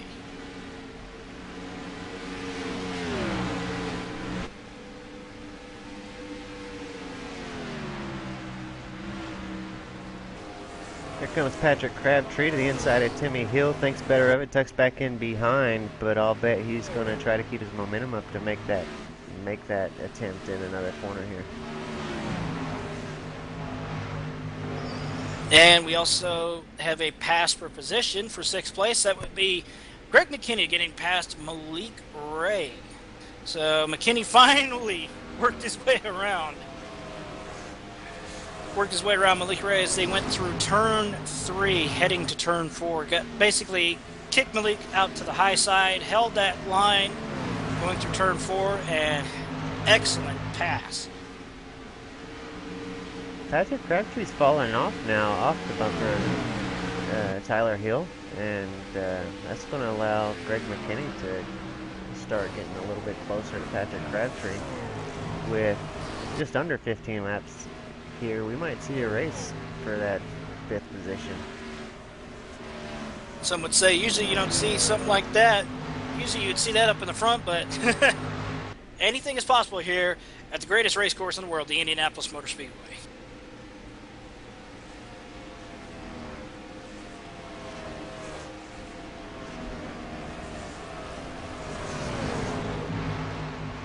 Ryan Manning's made his way up into the 8th position now, getting around Shane Doherty and Thomas Davis. Yeah, Manning, that car, I can tell, has definitely come alive for him in the closing stage of the race. He must have heard what I was saying earlier. You want to play the conservative role or you want to play the aggressive role? He's definitely playing that conservative role and just timing his moves perfect.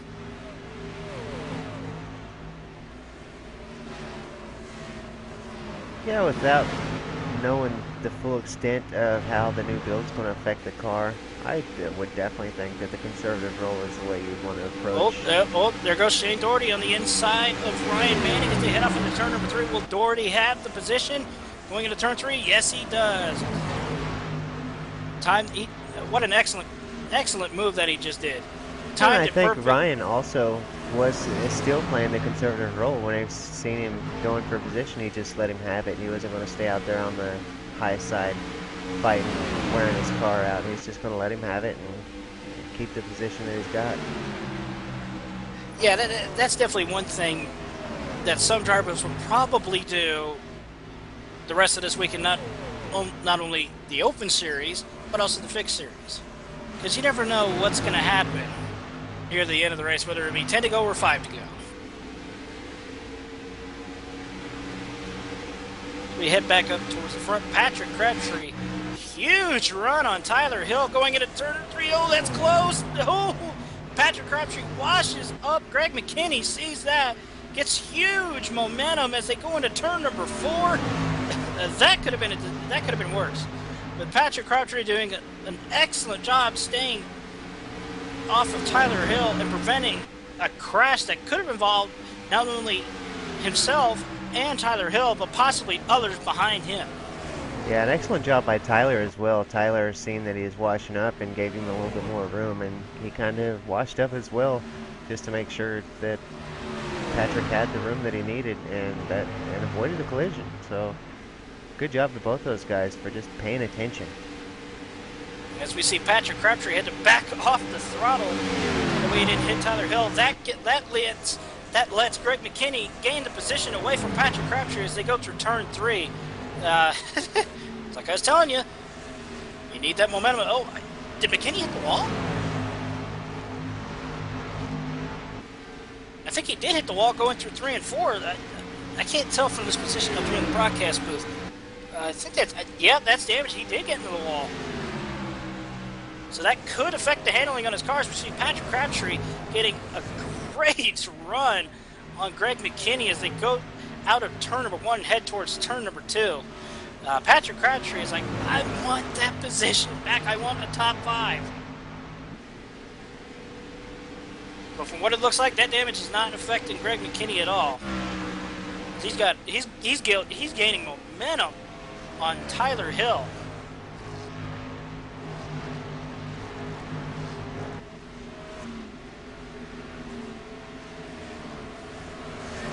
Well, King, it's now 9 to go this time by.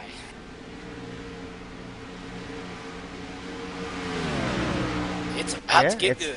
We're going to see if the fuel conservation's been enough for these drivers, or if they just had enough fuel, or if they've had to conserve. Maybe some of these drivers will have to start backing off as we get a little closer to the 80 lap mark, as they start to run low on fuel.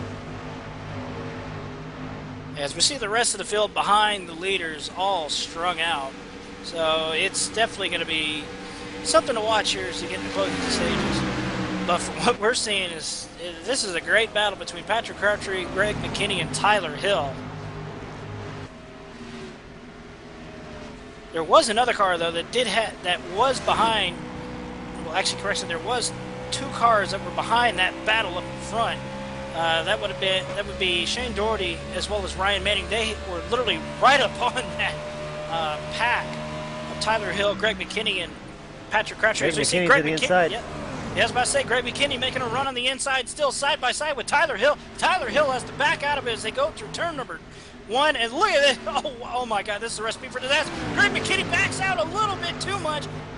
Literally checks up in front of Patrick Crabtree.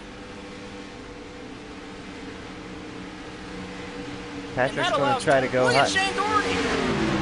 Shane Doherty capitalizes on that little skirmish there, and he now slots in front of Patrick Crabtree. Wow, Shane Doherty out of nowhere to take over that position. I'm going to start calling Shane Doherty like what they call Kevin Harvick in NASCAR. Mr. Where did he come from? Because he literally just came in to my view out of nowhere, and it's like, where did he come from? And look at Ryan Manning. Oh man, this is getting good in the end. Yeah, those cars that were several car lengths back have now caught this group, and there's a big race for these positions up here. With 6 laps to go, it's getting very good. Yeah, as we see, here comes Greg McKinney again on the inside of Tyler Hill as they go into turn number 3, still side by side. Tyler Hill gets kicked to the high side. Here comes Shane Doherty, almost trying to get it on the inside of Tyler Hill. And Tyler Hill scrapes the wall as they head off into turn number 4. I'm gonna need an air breathing machine or something. This is getting exciting.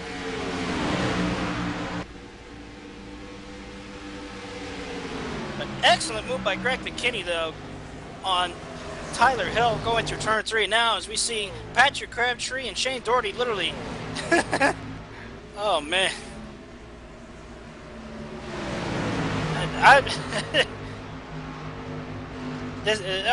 Tyler Hill literally. Oh, now they're playing bumper cars here as they go down the back stretch as Patrick Crabtree is literally drafting Shane Doherty as they go off into turn number 3. This could get interesting with only coming to 5 to go this time by.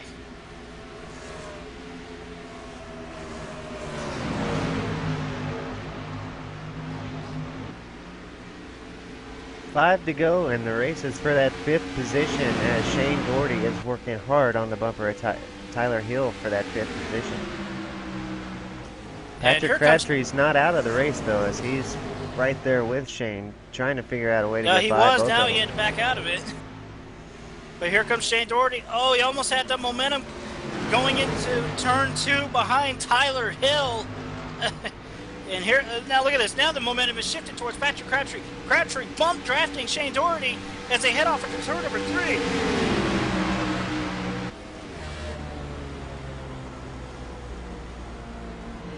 And what a block!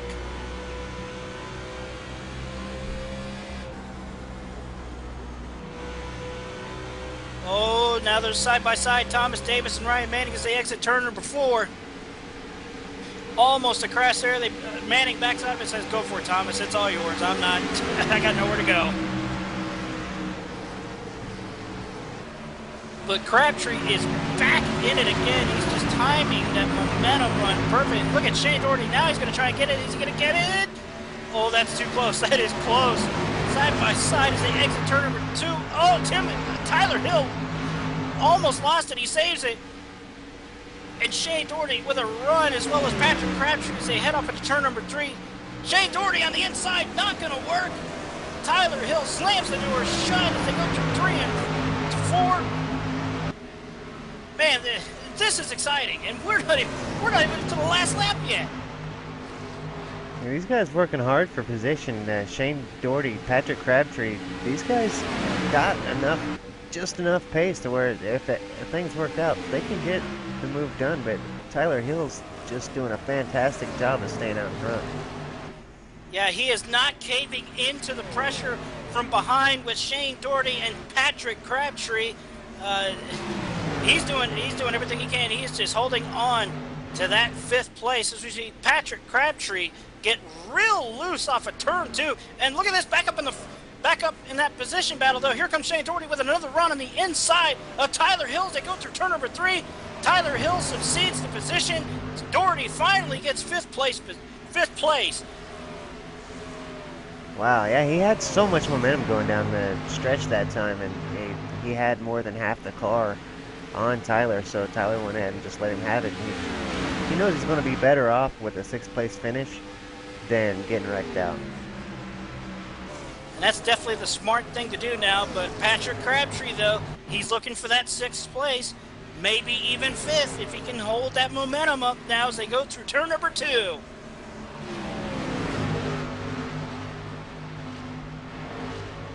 Tyler Hill gets loose again off of turn number 2, though. That lets the number 3 of Patrick Crabtree keep that huge momentum run now. Patrick Crabtree looking on the inside. Will he have the run, though? Shane Doherty backing up a whole lot, though. A big accordion effect, though, as Tyler Hill gets kicked to the outside. As Thomas Davis now and Ryan Manning are trying to get that run on Tyler Hill. Thomas Davis backs out of it, lets Tyler Hill fall in behind Patrick Crabtree. Wow. And we are on the last lap now. Anything goes. Yeah, last lap here at the Brickyard, and it has been intense. Patrick Crabtree now in the 6th place. That's pushed Tyler Hill back into the 7th place, but with Thomas Davis just going a little wide there, it took him off the back of Tyler Hill, so I think Tyler's going to be secure in that 7th place position. Casey Tucker tried to make a pass on Ryan Manning as they went off into turn number 3. Looks like it's not going to be enough, though. But here comes your winner off of turn number 4. Corey Vincent wins the top split Brickyard 200. David Rattler comes across in 2nd, with Kyle McCormick doing a great job coming in 3rd. We knew Kyle McCormick had some speed coming into Indy this week. Greg McKinney finishes in 4th with Shane Doherty in 5th. 6th place Patrick Crabtree, 7th Tyler Hill, 8th Ryan Manning, 9th Casey Tucker. Excellent run by him, even with all that damage after that 5-car pileup going through turns 1 and 2. And 10th place Thomas Davis, followed by Robin Williams in 11th, Blake Bryant irony here, car number 12 finishes 12th. 13th, Malik Gray, who had the dominant car in this race, unfortunately has bad luck befall him. Brad Davis finishes 14th. 15th, Brandon Bowie. 16th, Brian Blackford. Sasha Wessler, 17th. 18th, Dwayne Vincent. 19th, Brandon Copinger. I hope I'm saying that name right. If not, forgive me if I butcher the last name. 20th, Billy Price. 21st, Stephen Azeni. 22nd, Benjamin Burmeister, the first car lap down. And the rest of the cars that were out of the race, Nicholas Morse, 23rd, 32 laps down. Thomas Lewandowski, 24th, 33 laps down. Shane Miller, 25th, 33 laps down. 26th, Nathan Wise, 44 laps down. 27th, Charlie Foster, 51 laps down. And 28th, Carson McClellan, bad run, unfortunate run for him. One of my picks to win the race, unfortunately, as we saw that result.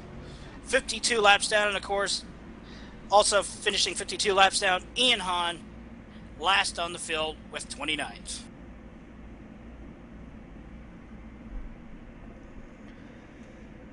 Well, we've seen some fantastic racing here tonight, some great battles. Again, I want to apologize for the overlays not working. With the new build of iRacing, apparently there's something there that we'll have to get the code worked out a little bit. But aside from the poorness of trying to get the cameras working where I want them and everything, the battling on the track was fantastic.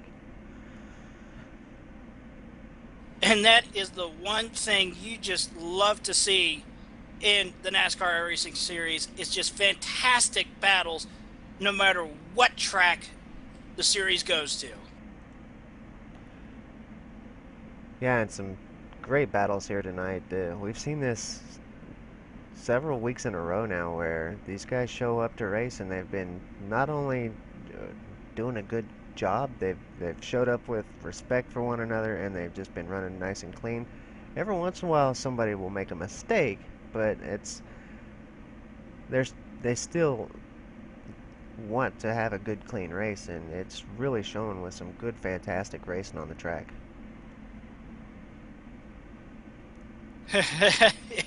Yeah, I'm definitely gonna I'm definitely gonna go catch my breath. I mean, that was some intense racing from fourth on back. Like I said, usually you would see that up in the front for first and second, but at here though, that was just amazing. Yeah, these guys definitely were working hard for that fourth, fifth, sixth position there. The battles were super intense. Fantastic racing here at Indy. I couldn't leave more pleased with the racing that we've seen here today. It was definitely intense. Hey, with that, I'm going to step out of the booth and go catch some fresh air real quick. Oh, man.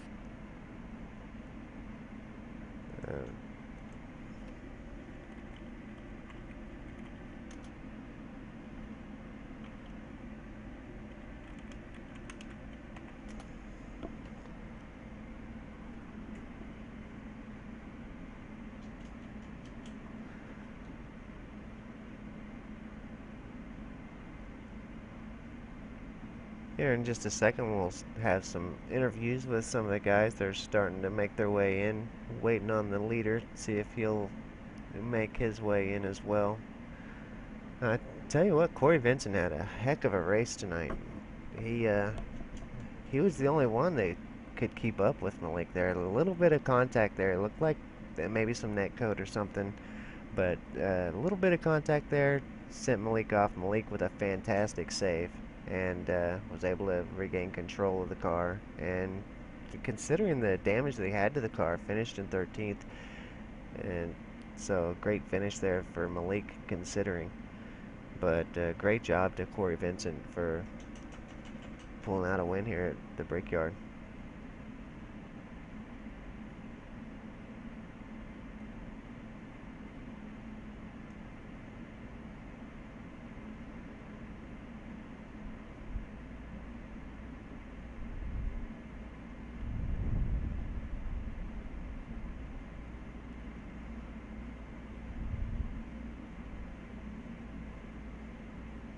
While we're waiting to see if Corey Vincent's going to make it in, let's see if we can get a word with one of the other drivers.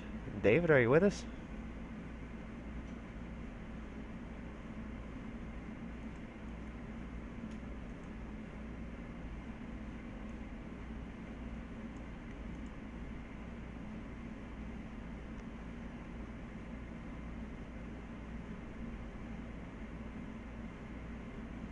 You got a copy, David?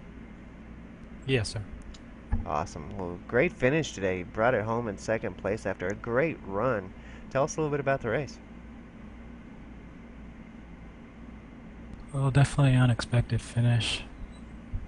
We started off a little loose, and with all those pit stops we had, was finally able to dial it in a little bit. I know we definitely weren't the fastest cars out there, but I think it is pretty consistent throughout the run. And I just got to thank Kyle for putting in so much work this week and last week. It really showed today with, I think, our whole team finishing well, except for one or two. Yeah, Kyle had said last week coming in to Indy, and knowing that he's coming into Indy this week, that he was really going to work hard on a setup, and he has a lot of speed here, and so that worked out for you guys pretty well. That he enjoys the track and worked real hard on a setup. So you guys, all of you guys, looked really well.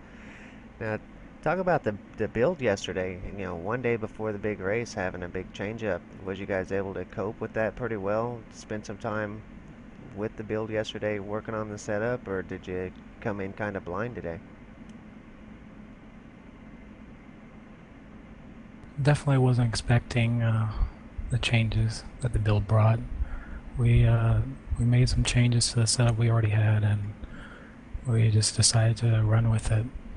Surprisingly, I was running faster with this build than the last build, so I think I don't like driving it, but it definitely helped my performance today.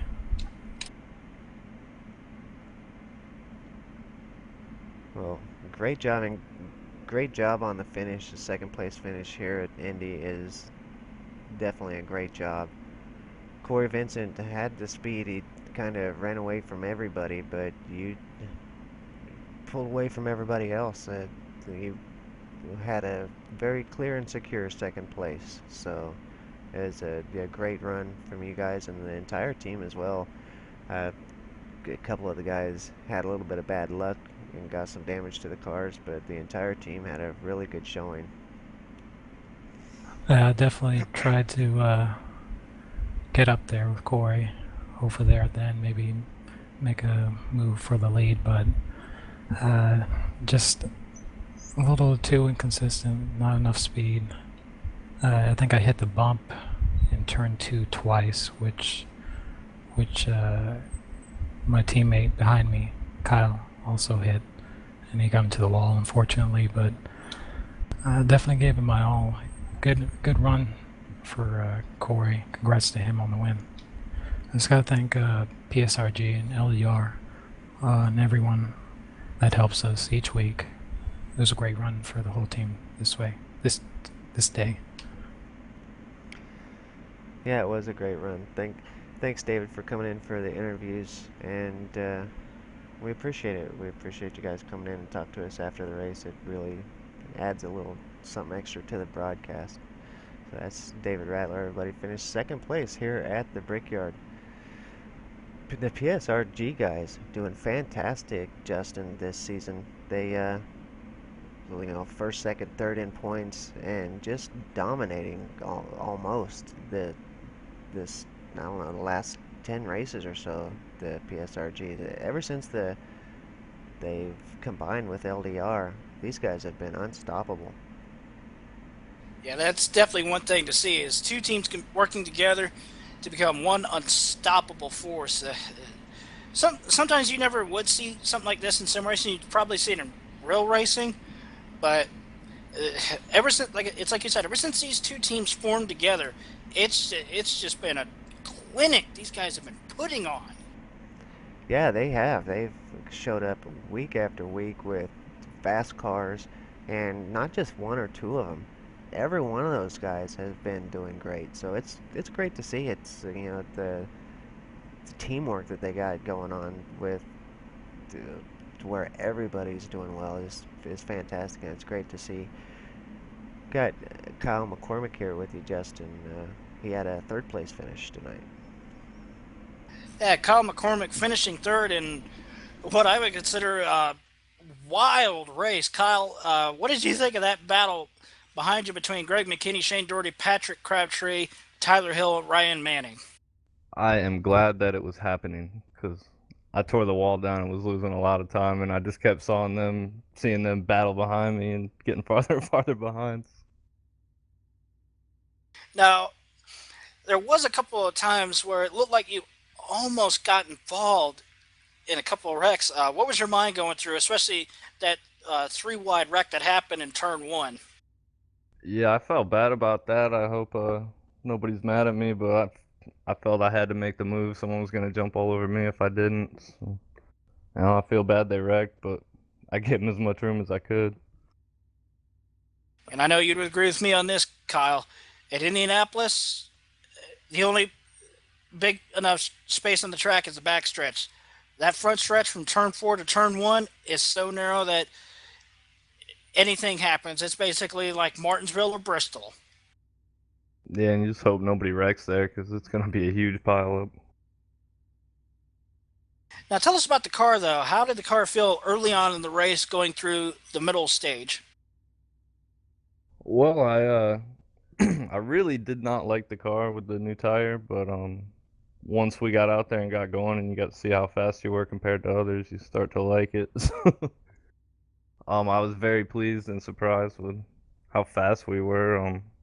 I know David and Casey and Patrick put a lot of work in after the new build came out, so it's big thanks to all the team and great runs for David and Shane and big win for Corey. Good run for him. Now, anybody you'd like to thank? Any friends, family, sponsors? Oh, just everybody at PSRG. Good team effort every week, and I guess we'll just keep plugging away trying to figure out this new build. Of course, there's enough time to figure out more of it as the series heads to Pocono next week. Yeah, I was looking forward to going back there. We had a fast car last time, but I guess that's all out the window now. I have to work on something else. Well, anything you want to ask Kyle there, Kane?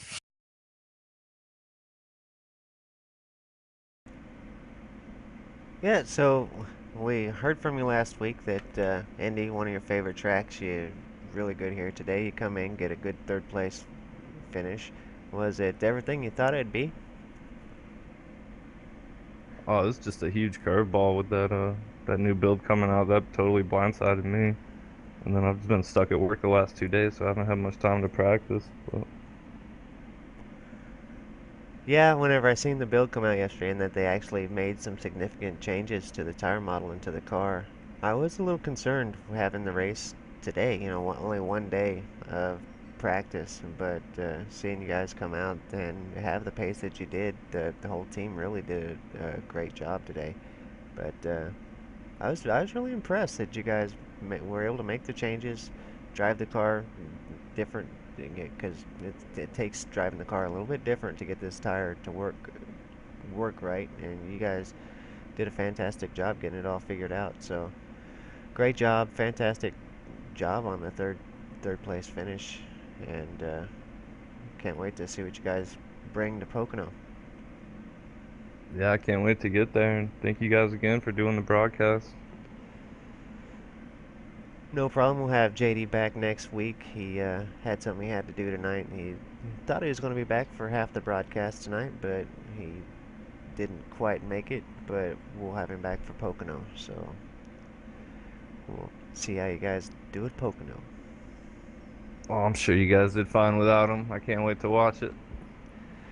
Well, the overlays are broke, so the visuals are just not there tonight. It's kind of hard flipping through the default controls on the iRacing thing whenever I'm not used to it. So broadcast definitely not as good tonight as we've had in the past, but the commentating, Justin stepped in to help out, and he did a fantastic job. So much thanks to him. Hey, it's good to be back at the broadcast booth for the first time since the 2.4 hours of Daytona last year. Yeah, it didn't take long for the rust to wear off. You were right back in it. Of course, the racing action here was intense enough that it really don't take much to get you going. Whenever the action is that intense, it just kind of draws you right back into it. Yeah, I thought I was going to lose my voice during the last few laps of the race with that battle going on. Yeah, it was an intense battle. Kyle, is there anybody you want to thank before we get you out of here? Oh, just everybody at PSRG, and we had a lot of help last week from Justin Douglas. So I want to thank him too. And thanks to you guys doing the broadcast. Well, you're very welcome. We'll get you out of here and talk to a couple more of your teammates. All right, thanks for having me. That was Kyle McCormick, everybody. Next, we'll bring in the points leader, bring in our NASCAR iRacing Series points leader and the leader of the Road to Pro, working on getting the pro license. There's Patrick Crabtree. Also had a fantastic race today. Great speed and working real hard there toward the end on getting an extra position. Patrick, tell us about your race tonight. What a great effort you were putting in. Yeah, tonight was pretty interesting because new build, we really didn't know what to expect. So going into the race, it was kind of just like a shot in the dark. We unloaded pretty fast in this race. It was pretty exciting to see that. We were marching towards the front. But then about probably 3/4 of the way through the race, my wheel did something funky where all of a sudden it was like really, really sensitive on like whatever I did. So I went down and pit, and while I was on pit road, it actually stopped. So I lost all that track position when I was running probably top 5-ish, somewhere around there, and had to battle all my way back through the fields. And actually the setup kind of carried me this week. I'm not very good at this track, so that was a big help. But great race for PSRG. We all ran very, very well. Congrats to Shane. Shane is in the top 20 in points, I believe. So it was a great week. Now, Patrick, I want to get your perspective on that intense battle in the closing stage of the race.